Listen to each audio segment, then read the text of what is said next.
Hey everyone, Jason Parks here with LubeMinder Oil and Grease Systems, a division of Suburban Manufacturing. I'm here today to talk about our field-installable lubrication hose and fittings.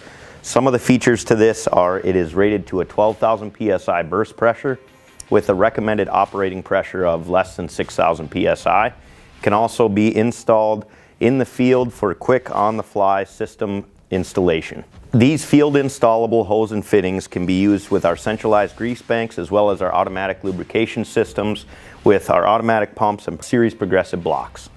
While these hose and fittings can be installed with 2 wrenches by hand, today we're going to show you an example of how to install these using our LubeMinder magnetic vise clamps.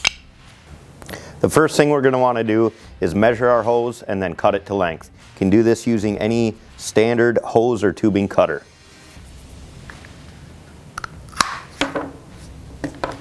Once you have your hose cut to length, we're going to put on our magnetic vise clamps.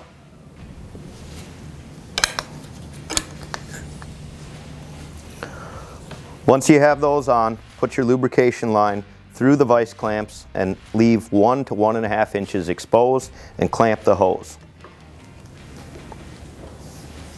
Now we're going to install our nut or ferrule. This has a left-handed thread to it, so we're going to install this with a counterclockwise rotation.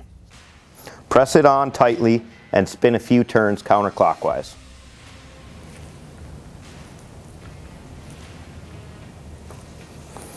Once you have the threads engaged, use a 12mm wrench to thread on the ferrule the remainder of the hose until you feel it stop or until it gets to the full engagement point.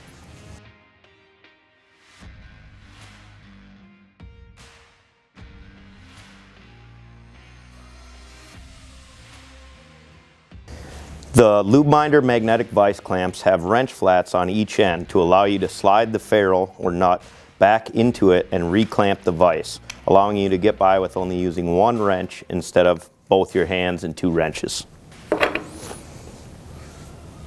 Now you're going to want to grab the proper fitting to install for your hose end, and we're also going to want to apply a small amount of grease to the outside of this fitting to help it slide into the grease hose and not puncture the inside jacket of the hose.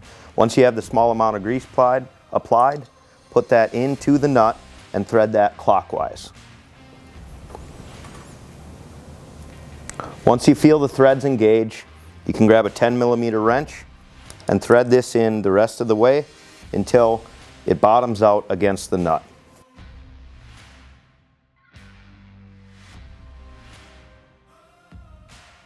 Once you get the hose end properly threaded into the nut and locked down tight, you can take the hose out of the vise, install the other end, and you've got a lubrication line ready for any application.